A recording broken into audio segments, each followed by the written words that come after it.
Hello, it's Sarah from Hardcover Hearts, and I'm here today with my week of reading wrap-up. This is where I talk about the books that I read last week, what I'm currently reading, and potentially could read next week based on my mood and interests. So let's jump straight into it. I don't have that many, but I have a lot to say about them, which is great. I did read a few more than appear on this list, only because of the Booktube prize embargo I'm putting on myself. These are the books that I already own that were on the Booktube prize long list. I'm just kind of keeping them here so I can kind of pull them out at random and read whether they're in my category or not. But because I'm not able to talk about them, I will talk about the ones that I did read, because I read some really great books this week. So the first book I finished, I absolutely loved. This is Illumination Night by Alice Hoffman. This was part of my Bert's List recommended readings that Bert from Past Story Time gave me as part of a charitable fundraiser that he did last year. And these have been hits, just out of the ballpark hits. This is remarkable. Illumination Night by Alice Hoffman. I had no idea this book even existed. I'm so glad I read it. Beautiful, lush, really engaging writing. It's fundamentally at the heart of this story is two families that live next to each other in Martha's Vineyard. One family is a husband, wife, and a young child, and they're kind of struggling. They're at a point in their marriage where things are really rocky. They've made a decision to sell a business and move to this home, and the money is starting to get tight, but this is really about following the father's dream. But he's non-communicative. It does not talk about things. And so you've got this obstinate husband, father, and then you've got this wife that is really trying to reach out and trying to do her thing, but at the same time, she's starting to build up resentments and it's creating some anxiety in her. So there's a lot boiling over in this one house. And then across the street is a woman, an older woman, who is going blind, and she lives alone, but she's always been very independent. And in order to help her, the daughter, instead of coming and helping her herself, she sends her delinquent, troublemaking teenage daughter to live with her. In essence, getting rid of the troublesome teenage daughter and kind of fobbing her off on the grandmother. And they're assuming that they'll help each other.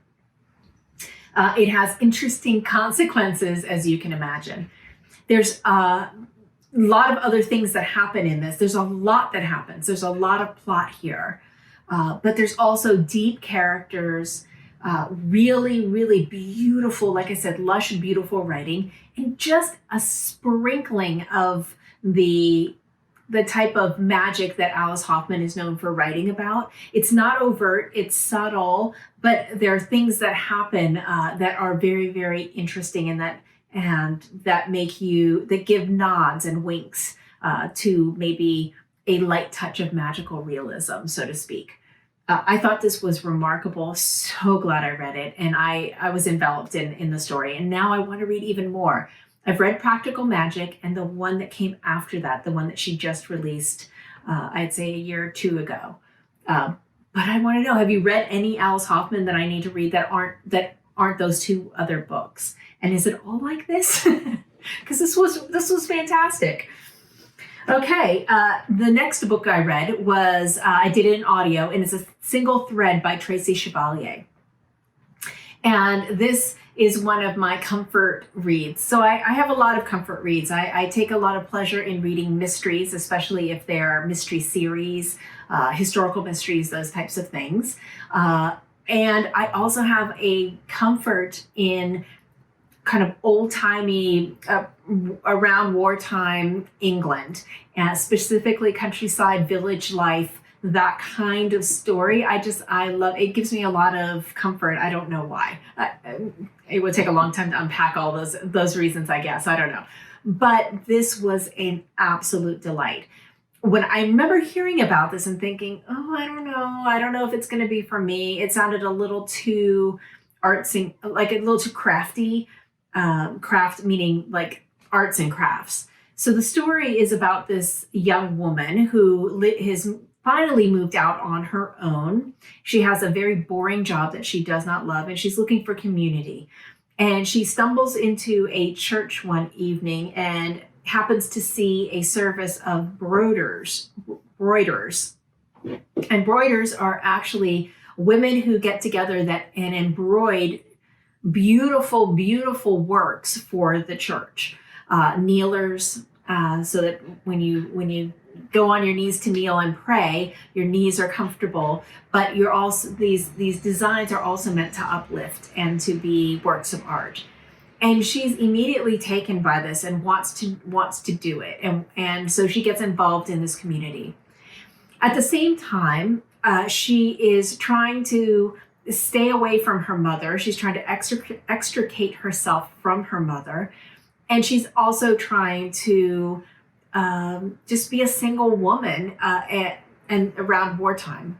And this is between World War I and World War II. So she is one of the extra women that, there's a surplus of women and not enough men. And it goes into a lot of depth about what that means and how it's playing out in her life. And that she is a spinster and probably will be a spinster based on the realities of what war has wreaked on the population in England. There is she finds someone that she forms an attraction for. There are friendships that she develops with other women. There's the story, the community, and the story that happens is just so richly rendered and beautiful. And I ate it up. And the audiobook was fantastic. It was so calming and relaxing. And I have one thing that did stick in my mind though was I listened to it right off of listening to Ann Petrie's The Street.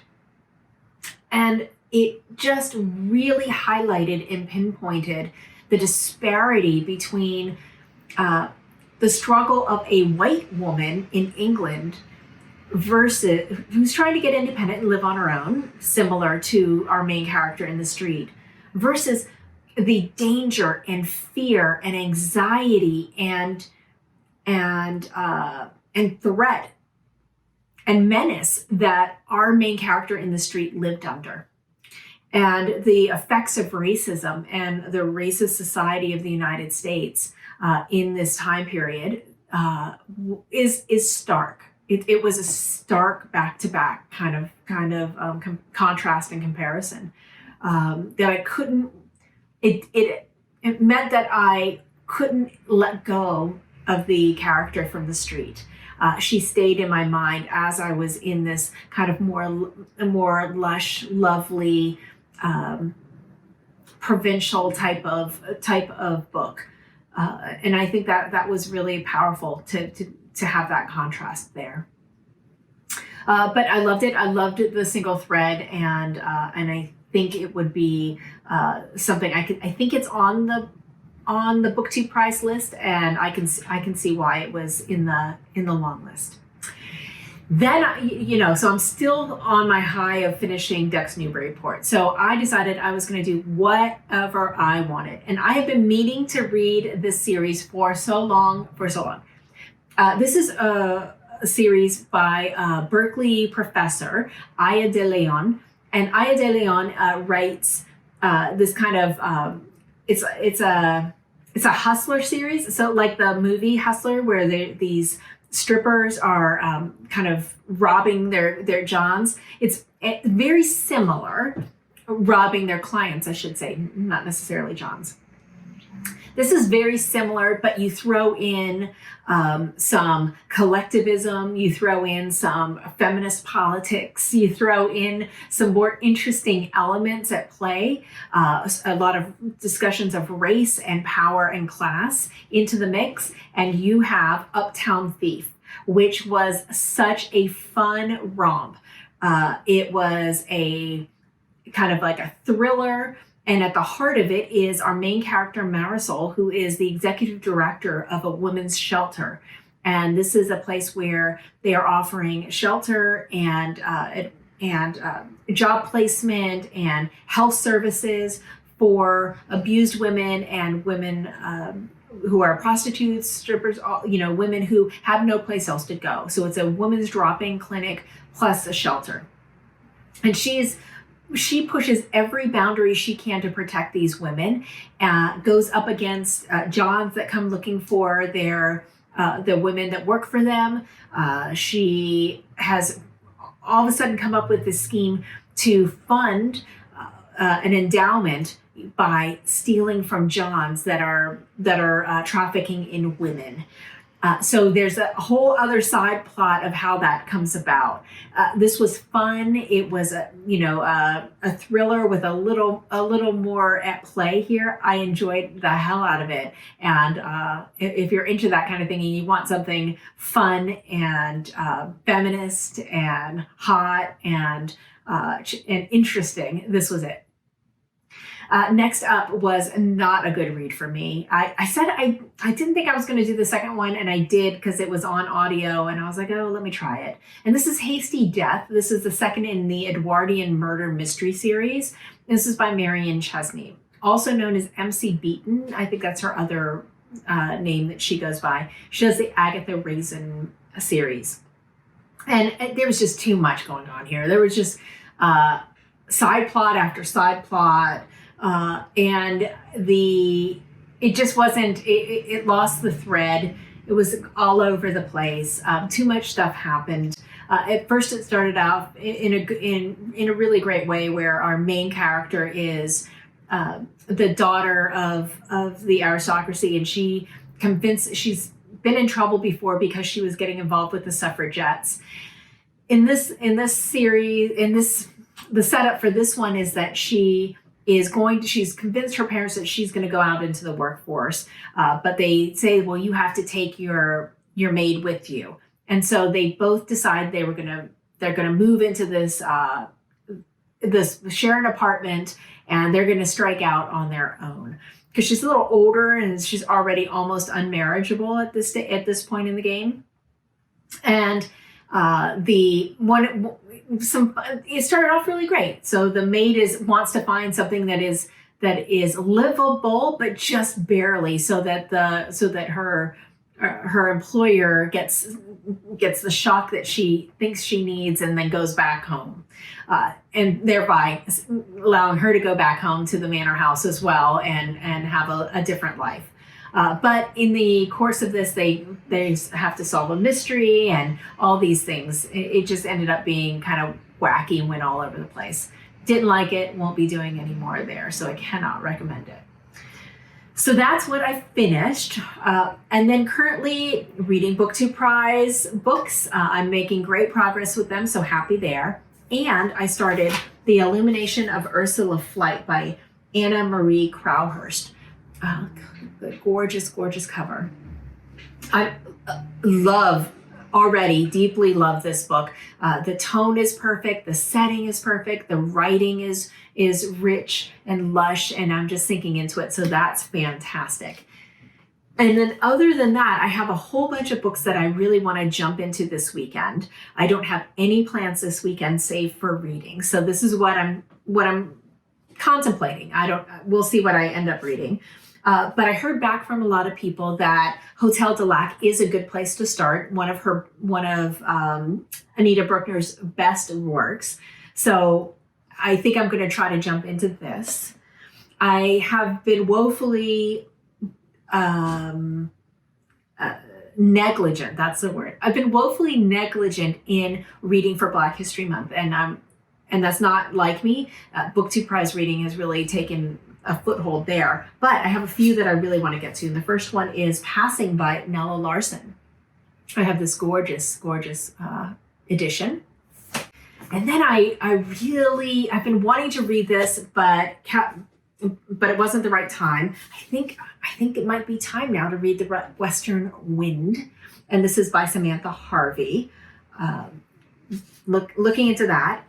And then I have 3 Magda Szabos that I really want to get to. I have Katalin Street, I have Isa's Ballad and the brand new Abagail. Look at that cover. So I think I might crack one of these open. We'll see. Katalin Street is the shortest, but you'll have to come back next week and see which ones I actually did pick up and read. And I'm not holding myself accountable to only reading these. I could read any of them. I could read none of them. Who knows?